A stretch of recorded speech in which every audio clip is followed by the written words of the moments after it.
সোহা মুখ ভার করে বসে রইল। আরশি এতক্ষণ ভাঁজ করে রাখা পা দুটো মেলে দিল। রোদের তীব্রতা এখন প্রখর। ইটালির সাথে বাংলাদেশের ঋতুর কিছুটা মিল রয়েছে।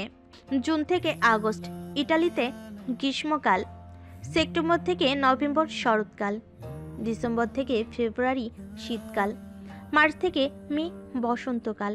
এদের আনুষ্ঠানিক বর্ষাকাল নেই, তবে মিলান ও ভেনিসে প্রায় সারা বছর বৃষ্টি দেখা মিলে। কিন্তু অন্যান্য শহরগুলোতে শীতকালে বৃষ্টি বেশি হয়। আরশি আছে মিলানে। এখন আগস্ট মাসের শুরু। এই আগস্টের 12 তারিখ তার জন্মদিন। হাতে আছে আর 6 দিন। মিলানে এই মাসে এখনো অবধি সে বৃষ্টির দেখা পেল না, যদিও তার পছন্দ না। এদিকে সোহা নিজের মাইন্ড চেঞ্জ করতে উসখুস করছে। সে আরশিকে নিরলস বসে থাকতে দেখে খপ করে আরশির কোল থেকে ফোনটা নিয়ে নিল। আরশি চমকে তাকিয়ে শুধালো, কি হলো, ফোন নিলি কেন? তোর হাজবেন্ডকে কল করব? আরশি আরো অবাক হয়ে প্রশ্ন ছুটতে ছুটতে সোয়ার হাত থেকে ফোন ছিনিয়ে নিল। কেন? ওনাকে কেন কল করবি? তুই কি এখন শ্রাবণকে কল করে তোর এই নিউ ক্রাশের কথা বলবি? উফ, না রে, আমি আমার মাইন্ড চেঞ্জ করতে ভাবলাম জেজোকে কল করি, গল্প করি। আর তুই এখানে কি না আবার একই টপিকে নিয়ে আছিস? দরকার নেই। চুপ, জেজুর সাথে আলাপ করাবি না। এত ইনসিকিউর কেন তুই? আমি তোর জামাইয়ের দিকে নজর দিব না। আমার নজর এত খারাপ না। নজর দিলেও লাভ হবে না। এ ছেলে কেমন জানি, নিজেও ঠিকভাবে বুঝি না। কিছু বললি? না। ফোনটা দে না, একটু গল্প করব। লিসা মোনাওর সাথে যোগ দেবে। ফোনে এমনি চার্জ কম, তাই নিজেও বের করছি না। নে ধর, বেশি বকবক করবি না। তোর তো বকবকানি শেষ হয় না আবার। ওকে ওকে। বলে দাঁত বের করে হাসলো সোহা। অতঃপর আরশিকে নিজে শ্রাবণকে কল লাগালো। শ্রাবণ বাহিরে বের হবে বলে রেডি হচ্ছিল। তখনই কল আসাতে ফোনটা বিছানা থেকে উঠিয়ে আরশির নাম্বার দেখে খানিক অবাকের সাথে মৃদু হাসেও রিসিভ করে প্রথমেই বলে, কি ব্যাপার, আজকে এই সময় কল করলে? তুমি এখন ভার্সিটিতে না? সোহা মুখ চেপে হাসি খানিক। ফোন লাউড স্পিকারে দেওয়ার দরুন আরশি বলতে উত্তরে কিছু বলতে মুখ খুলবে, তার আগেই সোহা আরশির মুখ চেপে ধরে প্রথমে সালাম দিয়ে বলে, ভাইয়া, আমি আরশির ফ্রেন্ড সোয়া। ফোনটা আরশির ফোন থেকে। আসলে ফোনটা আমি করেছি, আরশি করেনি। অ্যাকচুয়ালি আমি আপনি বুঝতে পারেননি, তাই তো? আসলে আমি আরশিকে জোর করেছি যে এখন কল করি। আমাদের এখন লাঞ্চ ব্রেক তো, মানে অ্যাকচুয়ালি লাঞ্চ ব্রেক না, এমনি ক্লাস ব্রেক। আমরা একটু পর লাঞ্চ করব আর কি। ও আচ্ছা। আপনি লাঞ্চ করেছেন না ভাইয়া? জি। আপনার সাথে একটু গল্প করতে ফোন করলাম। আপনি কি বিজি? না না আপু, এমনিতে একটু। আপনারও আরশির বিয়ে সম্পর্কে আগে থেকে জানতাম না। হুট করে আরশি বলে যে ওর বিয়ে হয়ে গেছে, মানে টোটালি একটা সারপ্রাইজিং ব্যাপার। আপনার সাথে পরিচয়ও নেই। শেলিকা হিসেবে দুলাভাইয়ের সাথে একটু একটু পরিচয় থাকতে হয়, তাই না? হ্যাঁ হ্যাঁ। তো ভাইয়া, আপনি বিয়ের পরপরই বউকে এত দূর একা পাঠিয়ে দিলেন। একসাথে টাইম স্পেন্ড করাও তো একটা ব্যাপার আছে। শ্রাবণ, আমি আপনাকে বাসায় পৌঁছে কল করব। অ্যাকচুয়ালি আমার ফোনের ব্যাটারিটা প্রায় ডেড। টুকটাক কিছু খেয়ে লাইব্রেরিতে গিয়ে একটু চার্জ দিব ফোনে। ওকে, আমিও একটু বেরোচ্ছি। ওকে, সাবধানে যাবেন। টাটা। শ্রাবণও বাই জানাই। আরশি কল ডিসকানেক্ট করে সোহার গলা চেপে ধরে বলে, এই তুই এত বকবক কিভাবে করিস রে? কি সব বলছিলি আজব? সোহা নিজের কাঁধের কাছে চুলগুলো পিছনে ঠেলে ডোন্ট কেয়ার মুডে বলে, কি এমন বললাম? একটু আলাপ করছিলাম। যা তোর পছন্দ হলো না? Are you jealous baby? Jealous? তাও তোর এইসব ননসেন্স কথাবার্তায় শ্রাবণ লিটারালি বিরক্ত হচ্ছিল। মোটেও না। ভাইয়া কি সুন্দর করে আমার প্রত্যেকটা কথার জবাব দিচ্ছিল।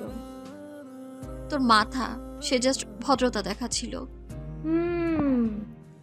উঠ এবার, লিসা ও মোনা চলে এসেছে। বলতে বলতে আরশি উঠে দাঁড়ায়, সাথে সোহাও। এরপর ওরা ক্যান্টিনের দিকে হাঁটতে থাকে। শ্রাবণ তার বোন জামাই ও ভাগ্নেকে নিয়ে এসেছে একটা পার্কে। এসেই ফুচকা অর্ডার করে। স্নিগ্ধা অবাক হয়ে শুধায়, ভাইয়া, তুমি ফুচকা খাবে? হ্যাঁ, তুমি ফুচকা খাও? কখনো তো খেতে দেখলাম না। কখনো খাইনি তো, কি হয়েছে? এখন খাবো। ফুচকা খাওয়া তো আর নিষিদ্ধ কিছু না। এটা খুব টেস্টি একটা খাবার। আমি জানি এটা খুব টেস্টি একটা খাবার, কিন্তু তোমাকে কখনোই খেতে দেখিনি। তোমার মনে আছে স্কুলে যে তুমি আমাকে রাস্তায় দাঁড়িয়ে ফুচকা খেতে দেখেছিলে? তখন তুমি কলেজ থেকে ফিরছিলে, আমাকে ফুচকা খেতে দেখে তোমার সে কি রাগ! বলেছিলে এই পচা পানিতে চুবিয়ে মানুষের পায়ের ময়লা দিয়ে বানানো ফুচকা খাচ্ছিস। তোর পেট খারাপ হবে না তো? কার পেট খারাপ হবে? আর সেই তুমি নিজেই ফুচকা খাচ্ছো। শ্রাবণ থতমত খেয়ে আশেপাশে তাকায়। অতঃপর ফুচকাওয়ালার দিকে নজর যেতেই দেখে ছেলেটা তার দিকে কেমন কেমন করে দেখছে। শ্রাবণ অপ্রস্তুত হয়ে বলে, একসময় পছন্দ ছিল না, এখন পছন্দ হয়েছে। মানুষের পছন্দ বদলাতেই পারে, তাই না? তোমার পছন্দ আবার বদলায়? বলো, আজ সূর্য হয়তো বিপরীত দিকে উঠেছে, তাই তোমার আজ ফুচকা খেতে মন চেয়েছে। সমস্যা নেই, খাও। শোনা, বোম্বাই দিয়ে বানাবে, ঝাল ঝাল যেন হয়। খুব মজা করে বানাবে কিন্তু। এই শোনো, আমাকে একটা চিমটি কাটো তো। আমার না বিশ্বাস হচ্ছে না কি হচ্ছে আশেপাশে। ভাইয়ের কি হলো? ইরফান সত্যি সত্যি চিমটিটা কেটে বসলো। তার বউ এই প্রথমবার তাকে চিমটি কাটতে বলেছে, তাও স্বেচ্ছায়। এই সুযোগ সে কিভাবে মিস করতে পারে? চিমটিটা বোধহয় বেশ জোরেই ছিল। স্নিগ্ধা মৃদু চিৎকার করে ইরফানের বাহুতে দুটো কিল বসাতে বসাতে বলে, এত জোরে চিমটি কাটতে বলেছি তোমাকে, আস্তে কাটা যেত না? সরি, বুঝতে পারিনি। বাবা মায়ের এই কাণ্ড দেখে ইশরাক মুখ চেপে হাসছে। এদিকে শ্রাবণ ফুচকার অপেক্ষায় আছে আরশিকে দেখিয়ে দেবে সেও ঝাল ঝাল বোম্বাই মরিচ দিয়ে ফুচকা খেতে পারে। এদিকে ফুচকাওয়ালা ছেলেটার স্নিগ্ধার কথাগুলো ইকোতে খুব লেগেছিল, তাই সে ভেবে নিয়েছে শ্রাবণের ফুচকাতে সে ভর্তি করে মরিচ দেবে। ব্যাস, শ্রাবণ তো আর ফুচকাওয়ালার মনের খবর রাখে না। 3 প্লেট ফুচকা চলে আসার পর শ্রাবণ, স্নিগ্ধা ও ইরফান নিজেদের প্লেট নিয়ে নেয়। ইশরাক এদিকে চকলেট খাচ্ছে। স্নিগ্ধা তো ফুচকা দেখেই প্রথমে একটা টপ করে মুখে পুড়ে নিল।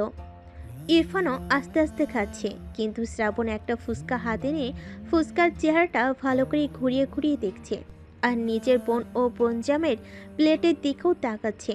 তার প্লেটের ফুচকাগুলো একটু ভিন্ন ভিন্ন লাগছে, মনে হচ্ছে কাঁচা পাকা মরিচের পরিমাণটা খানিক বেশি।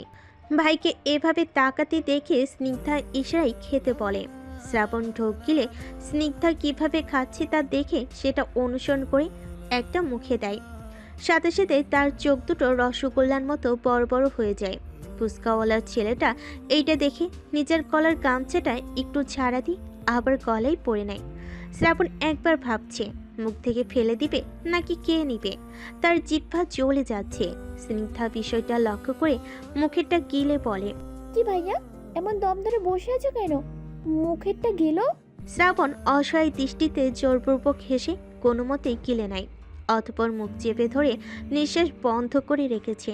চোখের কার্নিশ পেয়ে জলও করাতে শুরু করেছে। স্নিগ্ধা মিটিমিটি হেসে তার ভাইয়ের প্লেট থেকে একটা ফুচকা উঠিয়ে সুন্দর করে টক পানিতে ডুবিয়ে বলে, একটা খেয়ে এই অবস্থা তোমার? আমার প্লেটের দিকে তাকিয়ে দেখো, আর মাত্র 2টা বাকি আছে। তুমি একটা খেয়ে কেটে ভাসাচ্ছ? নাও নাও, আর একটা জলদি জলদি মুখে পড়ে নাও। রেস থাকতে থাকতে খেয়ে ফেললে ঝালটা কম লাগে।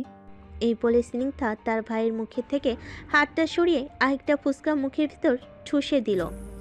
এবারটা শ্রাবণ আর গিলতে পারল না। সে মুখ থেকে ফেলে দিয়ে এক হাত মাথায় দিয়ে ফুচকাওয়ালার মাঝারি সাইজের পানির কলসিটা নিয়ে ঢকঢক করে পানি খেতে লাগলো। স্নিগ্ধা তো হেসেই পড়ে যাচ্ছে। ইরফান প্লেট রেখে এগিয়ে গিয়ে শ্রাবণের পিঠে আলতো মালিশ করছে। ইশরাকও তার মামার অবস্থায় একটা চকলেট এগিয়ে দিল। শ্রাবণ সেটা লুফে নিল। ফুচকাওয়ালা ছেলেটা বলে, মামা, আপনিই তো কইলেন বেশি বেশি কইরা বোম্বাই মরিচ জাল দিতে। আমি তো তাই দিছি। আপনি কইবেন না যে আপনি জাল খাইতে পারেন না? কইলেই তো আমি আটনেরে মরিচ দিতাম না। তুমি আমার প্লেটে এত মরিচ দিয়েছো, ওরা তো ঠিকই খেতে পারছে। আপনিই না কইলেন, নইলে আমি কি এত শখ নিজের বিজনেসের লস করুম? মরিচের দাম জানেন আপনি? হয়েছে হয়েছে, তোমার কত টাকা হলো? 3 প্লেটের 150 টাকা। ইরফান নিজের মানিব্যাগ খুলে টাকা দিতে নিলে শ্রাবণ বাধা দেয়, বলে, আমি তোমাদের ফুচকা খাওয়াতে এনেছি, সো বিলটা আমি দিব। অতঃপর শ্রাবণ ফুচকাওয়ালার বিল মিটিয়ে দিয়ে চলে যেতে নিলে স্নিগ্ধা বলে, দাঁড়াও ভাইয়া, ফুচকাগুলো খেয়ে নেই। তোমারটা খেতে না পারো, আমি তো খেতে পারবো। আমি তো ঝাল খেতে পারি। বলে স্নিগ্ধা প্রথমে ইরফানের প্লেটের বাকি ফুচকাগুলো খেয়ে নেয়। তারপর শ্রাবণের প্লেটের একটা মুখে নিয়ে বলে, এটা একটু বেশি ঝাল, তবে মজাও। স্নিগ্ধার খাওয়া দেখে শ্রাবণ মাথায় হাত দিয়ে টুলে বসে পড়ে।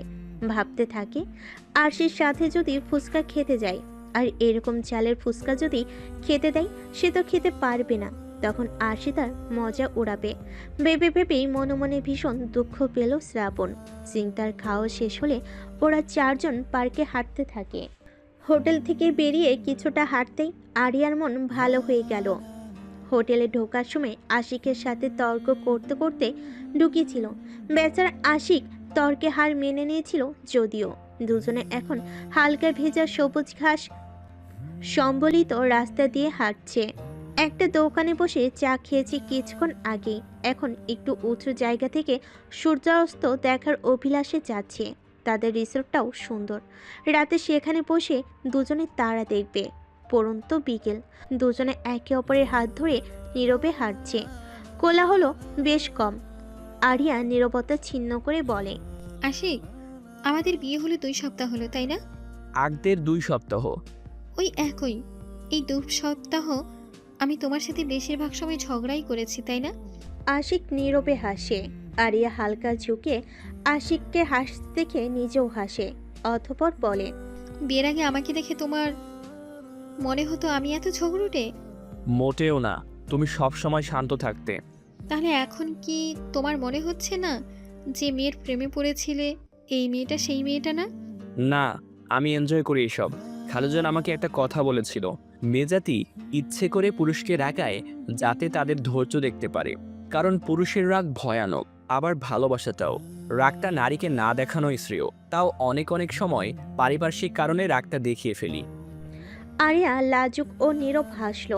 অতঃপর আশিকের হাত ছেড়ে বাহু জড়িয়ে সামনের দিকে চেয়ে প্রশস্ত হেসে নির্বিকারে হাঁটতে লাগলো, যেন আশিক কিছু বললেও তার কিছু যাই আসে না। আশিকও চোরা হাসে। আজ সূর্যটা বুঝি আরও রাঙাবে। পরের দিন রাতে আশি শ্রাবণের সাথে কথা বলছে। তখন শ্রাবণ বলে, তোমার কাছে কোনো নীল শাড়ি আছে? না, কেন? সত্যি নেই? মেয়েরা তো নীল শাড়ির প্রতি দিওয়ানা থাকে। ওরা নিজেদের আকাশের রঙে সাজাতে চায়। আমি তো শাড়িই পরি না। আমার নিজস্ব শাড়ি বলতে এখন 2টো, একটা হালকা টিয়া রঙের আর একটা আগদেরটা। শাড়ি সামলানোটা সো টাফ। কিসের টাফ? কোনো টাফ না, তুমি শাড়ি পরবে। পরবো না, ভাল লাগে না আমার। আরও বিয়ের দিন মায়ের অনেক বলার পর পড়েছি আমি। এখন আপনি এইসব বলবেন না তো? আমি তোমাকে শাড়িতে দেখতে চাই, তাই চিন্তা করছি। আপনার চিন্তা আপনি আপনার কাছেই রাখেন। আমি শাড়ি পরছি না, ব্যাস, বাই। বলে কল কেটে দিল। পাশে সোহা গালে হাত দিয়ে বসা।